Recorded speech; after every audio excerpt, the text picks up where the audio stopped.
again. Welcome back.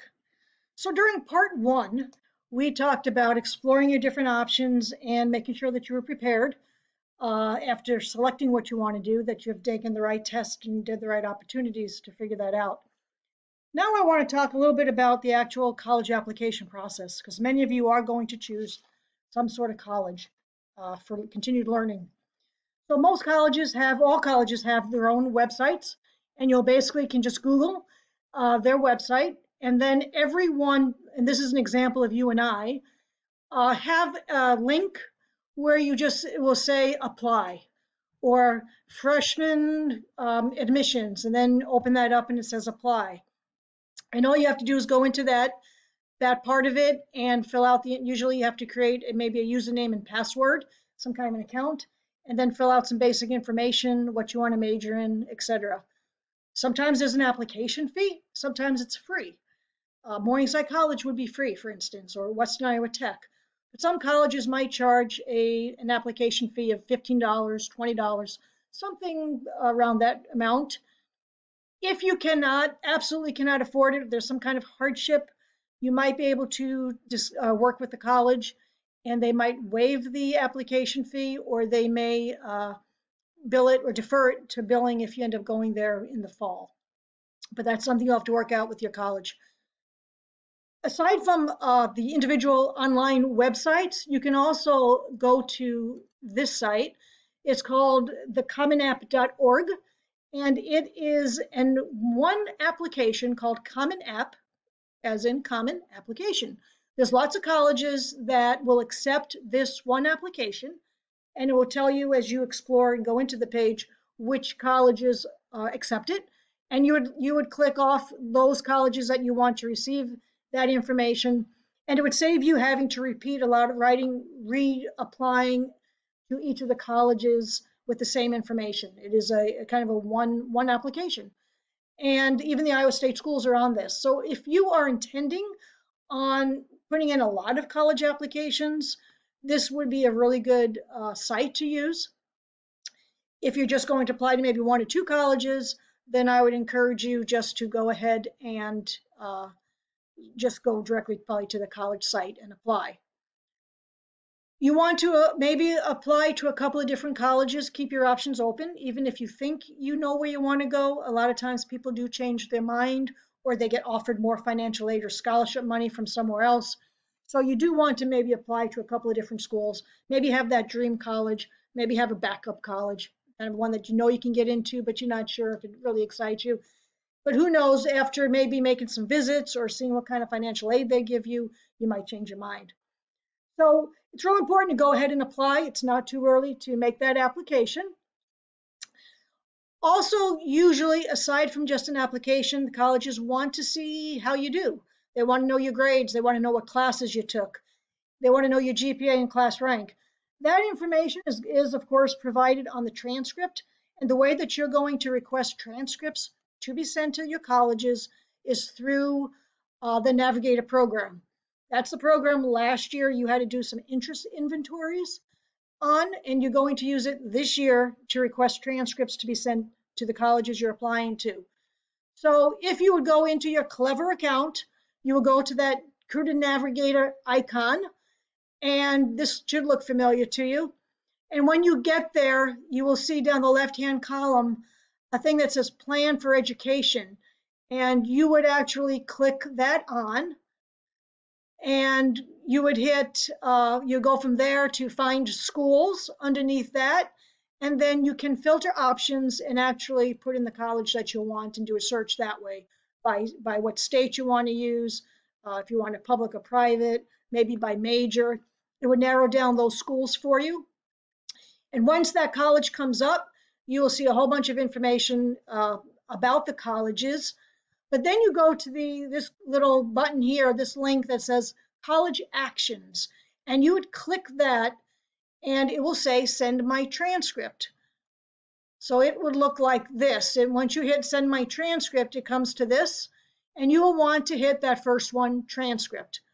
You seldom will need a letter of recommendation for a college admissions. They might, the more competitive colleges might require that, but usually they're just looking for a transcript from you. and that's the first one you're going to use. That transcript final, that is next, is really for at the very end of the year when you've made your decision, you'll have to submit a final transcript that proves you graduated to the college of your choice, the college that you have committed to. So that is something we're not going to worry about to the very, very end of the school year in May when you've made that decision. So after you've clicked on that and said send transcript and this comes up, you'll mark the transcript and then you hit send request. You submit that button, you hit that, and our counseling secretaries will receive the request and they will electronically send the transcripts from there to the colleges you have chosen. So just be aware of that. Now, understand that we do have different college application help opportunities for you. Next week, there is a virtual event, as many things are this year, at www.iowacollegeaid.gov. It's a college application week, and there's lots of events, if you can see through the week, all the different things, and then actual application fairs on that Friday and Saturday, the 25th and 26th. I would suggest that you go to this site, this website, and check it out and see all the different things that are happening day to day. The other thing that will be happening is very specific to you in our schools, and that is college application days. I'm aware of East and West, North High students. You'll have to check with your counseling department about this. East High and West High are hosting a college application day with different admission reps that will be in your media center. At East High, October 6th from 8 to 11 in the morning. And then those same reps will be coming over to West High for our college application day between 12 and 3 p.m. That'll be an opportunity to talk to and visit with some of the colleges that are there, ask them questions, and then actually fill out those applications and get that done if you haven't already done it. You don't want to necessarily wait till then to fill out an application, but it's a good day to maybe remind you, or if you're stuck and have some questions before you do that. Colleges and applying to colleges are great, but we do want to be able to afford it. And that is what the FAFSA is. It's the free application for federal student aid. It is the form that you and your parents or your guardian has to fill out to qualify you for grants and loans and the federal and state aid. That is something that will open up after October 1st. It's not something I'm going to say a whole lot about yet because the first thing is apply. You can't get money unless you've applied and been accepted to a college. So the first thing while you can is apply because you can do that now.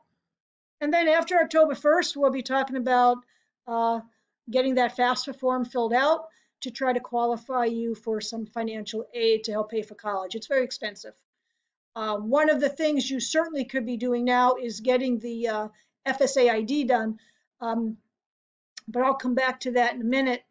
Understand and be careful that if you go to the FAFSA after October 1st and they want to charge you money to fill it out, then it's the wrong site. So it is, it is FAFSA.ed.gov that you would want to go to. And just be careful, you never have to pay to try to get money for college. You shouldn't have to pay money to get that.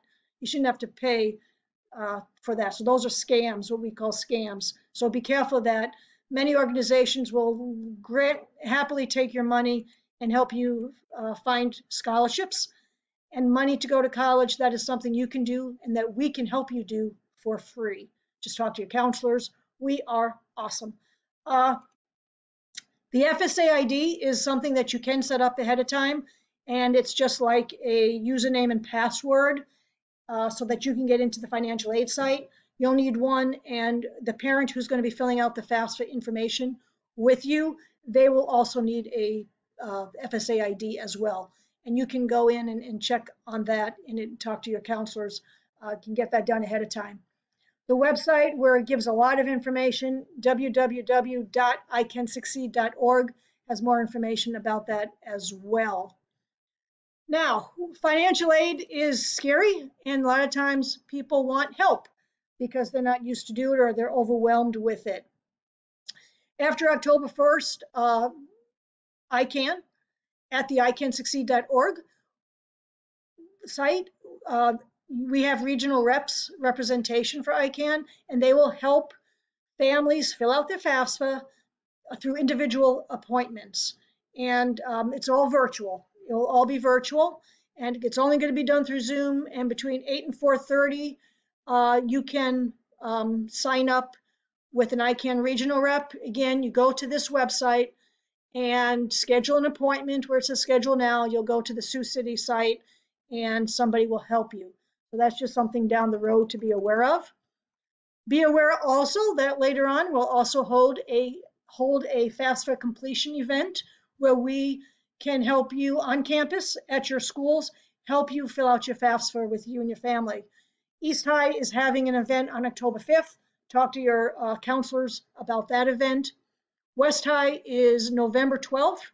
We're hosting it between 1 to 7 p.m. and we'll have financial aid experts there to help you and your families fill out your FAFSA, and it's by appointment only. North High, you'll have to check with your own counselors and see what they're doing in that regard as well, and if they're having a special day. Remember, it's very important also to find scholarships. That's free money. Sometimes it's based on a talent or an award or your academic ability. Sometimes it's based on need as well. But you do want to, in order to get ready to look for scholarships, you want to have kind of a resume about yourself so that you can give that information to people writing the recommendation for you, and make sure it's somebody that knows you well, that can write a nice recommendation. And again, you can hand them that resume, and so they know more about you. They may know that you're a really good student in class. They may not know that you work 40 plus hours helping to support your family and help paying bills, etc. So keep that in mind. So free money is what scholarships is all about, which is why families always want you to get it. And you can get them directly from schools, through private organizations and businesses, and through federal and state aid. The national search engine, you can go to www.fastweb.com, and that's one site. So scholarship.com is another, and get information. You put in information about yourself, and you'll get a lot of email about potential scholarships. The other way is to go through your homeroom advisory. Go into that page, and you're going to go down to modules down the left-hand column, and that will bring up a scholarship database for each school. And it's going to show East High, North High. Go to West High. If you're at West High, go to East. If you're at East, North, obviously. And it's listed by months. West High, I want you to note the first thing that says West High counseling page. That is where you're going to get to the calendar with all the senior events, all the things that are going on for you. But as with all the schools, we'll list monthly scholarship deadlines. And if you open up a certain one, for instance, October, it will look like this, where it shows you the type. Is it a national, which is a huge pool of applicants potentially, in-state, specific to Iowa, or even local. And those are the ones I'd really concentrate on, the local and the individual schools that offer scholarships as well. We also list the money. We give the link for you to explore to see if it fits you, and also the deadline of when the scholarships are. So this is a work in progress. We'll continually update these, but this, through your Canvas and through your homeroom advisory, is where you will find the scholarships that the district receives every year. So for instance, West High, I've listed some important dates. This is very similar to all the other schools as well. Maybe the difference is our senior parent night, which is October 5th at 6 p.m. And when our ACT is specifically at West High, or when our ASVAB is specifically at West High, our FAFSA completion day. So those are specific to our school. Check with each of your schools, but these are nice dates for you to be aware of. This presentation will be repeated for our West High senior parents and senior parent night, October 5th in the Media Center. And for all of you, my final words: go into the world and do well, but more importantly, go into the world and do good. Thank you and good luck with your future.